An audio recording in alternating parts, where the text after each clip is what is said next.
Silent Zone, the latest American disaster blockbuster of 2025, has finally been released. A mysterious virus has broken out on Earth. Once bitten, a person turns into a bloodthirsty monster. The story begins with a bizarre case of infection. At an airport, as passengers were boarding, a staff member noticed a man suddenly collapsing to the ground, convulsing violently. At first, everyone assumed he was having a medical emergency and rushed to help.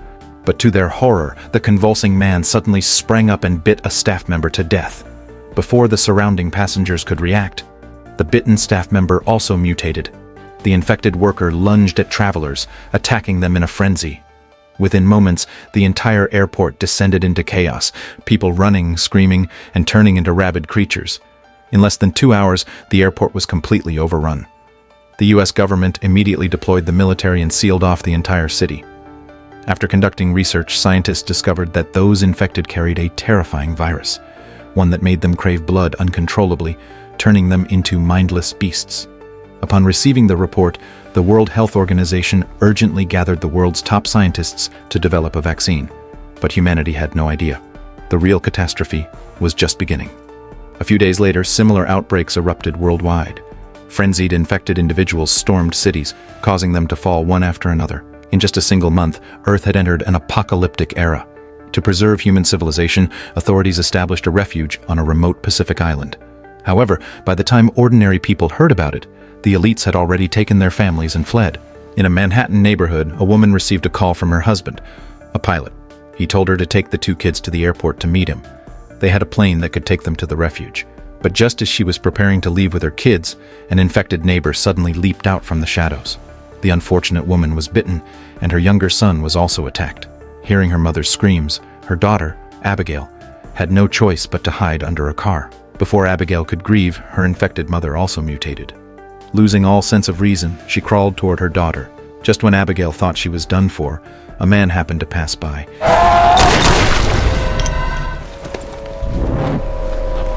His name was Casius, a detective from the local police department.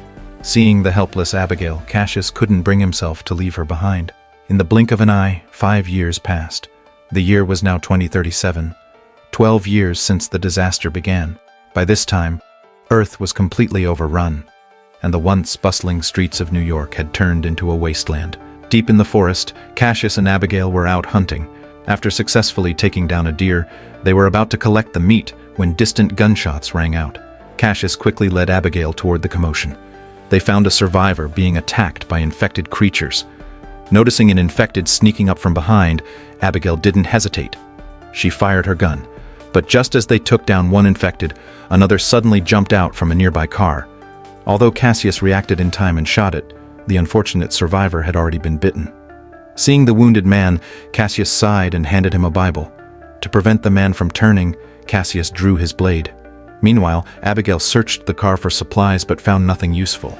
Just as they were about to leave, a convoy suddenly arrived. Seeing their fallen comrade on the ground, the leader of the convoy assumed Cassius and Abigail were robbers. Cassius tried to explain, but the survivors refused to listen. As tensions escalated, the sound of crows cawing echoed through the forest.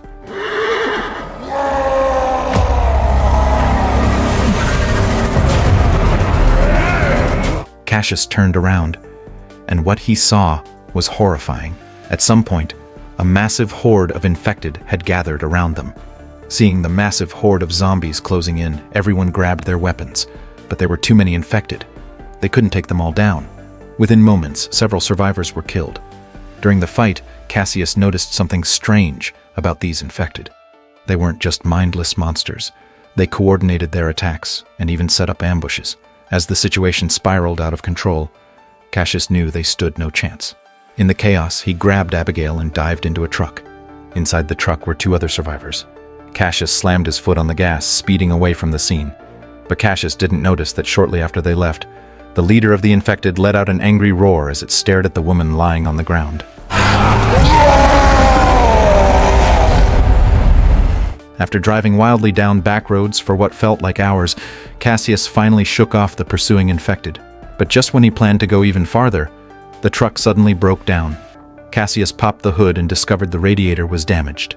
He tried to fix it, but the man beside him told him not to bother. With just one look, the man identified the issue. The radiator's inlet was broken. This wasn't something that could be repaired, it had to be replaced. Cassius was surprised that the man could diagnose the problem so quickly. The man introduced himself as David, a mechanical engineer. The woman beside him was Megan, his wife. From David, they learned that this survivor group had originally been heading to a refugee camp on the west coast. But along the way, they ran into a massive zombie horde. These infected are different from the ones before. They are not only organized, but also cooperate with each other. During their escape, one vehicle got separated from the convoy. By the time they caught up, it had led to the situation they had just witnessed. Hearing David's explanation, Cassius finally realized why these infected seemed so different. It was because they had mutated. After trekking through the wilderness for half a day, they found an abandoned apartment complex just before nightfall. Once they confirmed there were no infected inside, Cassius decided they would rest there for the night. While they were recovering, David approached Cassius with a request.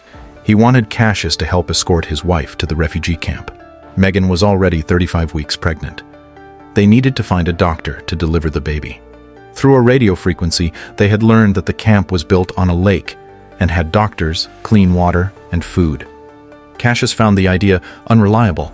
Over the years, he and Abigail had joined many camps. All these camps claimed to have food and doctors, but once they joined, Cassius discovered that these camps were nothing but places where people preyed on each other. Not only were they unsafe, but they also had to constantly watch their backs against the other survivors. Cassius had no interest in joining another camp or helping David and Megan, but before he could refuse, Abigail spoke up and agreed on his behalf. Left with no choice, Cassius reluctantly accepted. He pulled out a map and located the camp's position. It wasn't too far, about 200 kilometers away. At their walking speed, it would take about a week to get there. But Cassius was worried. What if the camp had already fallen? If that happened, their journey would be for nothing. However, Megan was confident. They had received the radio signal just 2 weeks ago and even communicated with the people inside. After careful consideration, Cassius decided to help. The next morning, the group set out on their journey. But they hadn't gone far before the infected from before caught up with them. One of the zombies caught Megan's scent and moved in her direction. But just as it got close, it triggered one of Cassius's warning traps. Hearing the explosion, Cassius immediately knew there were infected nearby. He urged the group to move faster, but at an intersection, Abigail suddenly stopped him. She remembered a civilian airport not far from there. Her father used to work there. She suggested checking it out. If they could find a plane or a car, they could reach the camp in a single day. Cassius was doubtful. When the authorities evacuated, they had commandeered all aircraft. There was no way any planes would be left behind. David, however, wanted to take a chance. If they found a plane, they could save several days of travel. Left with no choice, Cassius agreed. Taking a shortcut, they soon arrived at the airport. Just as Cassius had expected, the airport was completely empty. As he grew frustrated about the wasted time, Abigail wandered toward a hangar. She pushed open the doors, and inside, a plane was sitting there. David inspected it and found that the engine had a fault. Luckily, since they were in a hangar, there were plenty of spare parts. They could swap out the broken components and get it working again. Cassius was surprised that the plane was still functional. While David worked on the repairs, Cassius and Abigail climbed up to the control tower. From there, they could see everything in the surrounding area. As they chatted, the trees in the distance suddenly began to shake. Cassius stood up and peered through his scope. His expression darkened. The airport was surrounded by infected. Thankfully, David had already completed the repairs, but he hadn't had time to test if the engine would start. As the zombie horde closed in, Cassius knew there was no time left. He told Abigail to start the plane while he stayed behind to cover them. Abigail tried to ignite the engine, and it roared to life. Just as the zombie horde closed in, Abigail successfully taxied the plane onto the runway. They're gonna catch us! We gotta go faster! We're not gonna... Got it! Carburetor! But right as the plane was about to take off, an infected managed to grab onto the cabin door.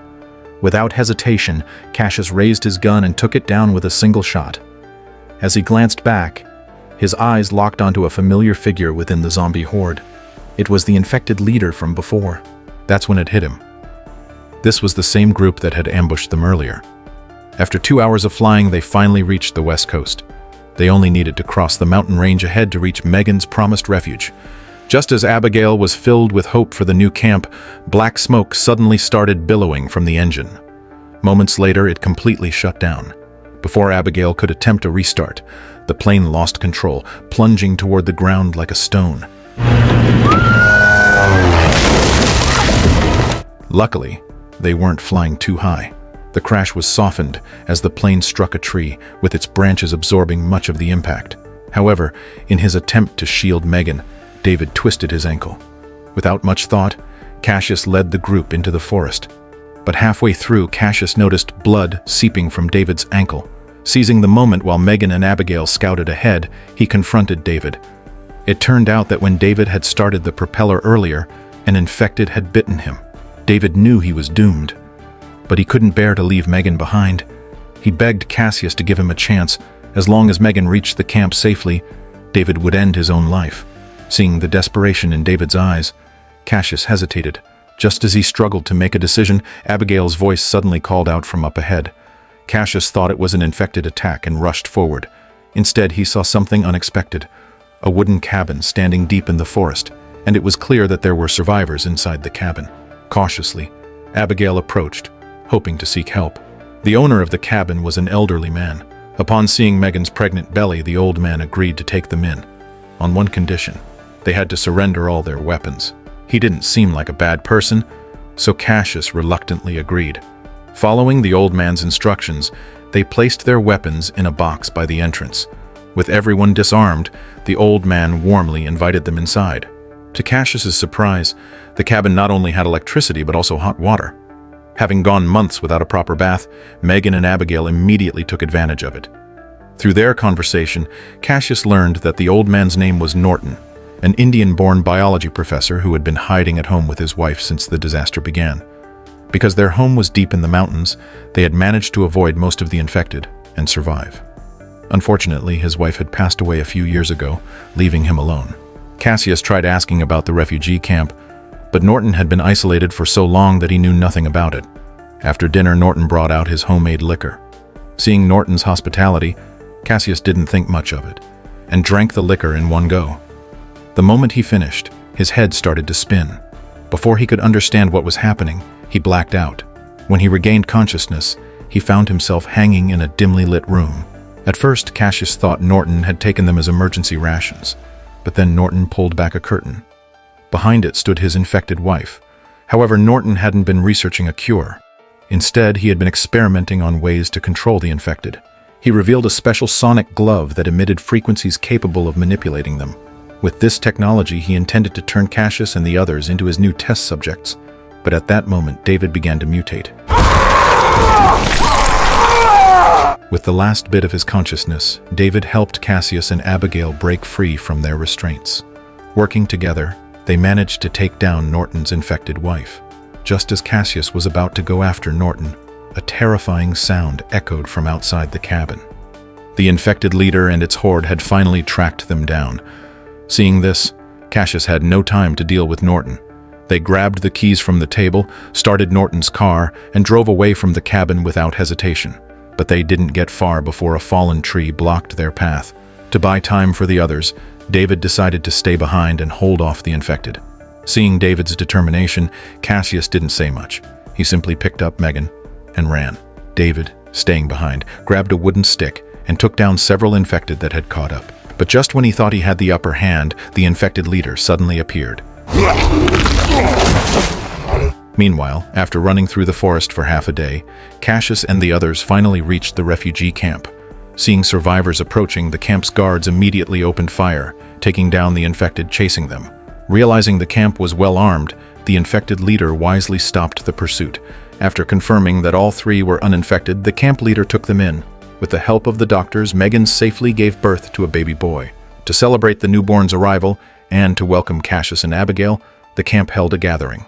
Having never attended a real celebration before, Abigail had the time of her life. But while the survivors enjoyed themselves, they didn't notice what was happening in the nearby forest. Norton was using his sonic glove to control the infected leader and the rest of the horde. Early the next morning, An infected swam to the side of the ferry and climbed up along the anchor chain.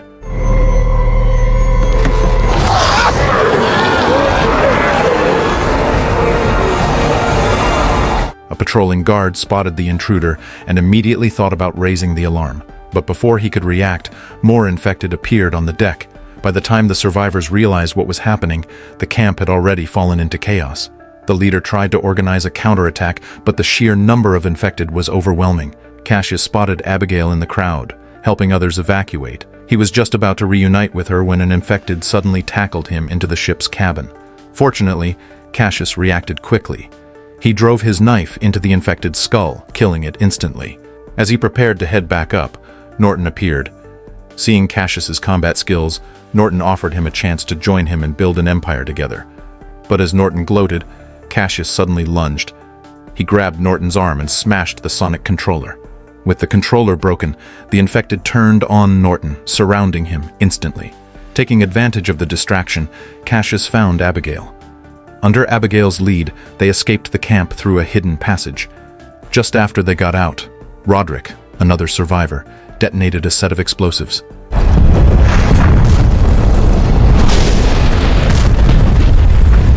As the camp was engulfed in flames, the remaining survivors stood in shock. No one knew what to do next. Cassius recalled the government's offshore sanctuary. Perhaps that was their last hope. Clearly, Cassius and Abigail's journey was far from over.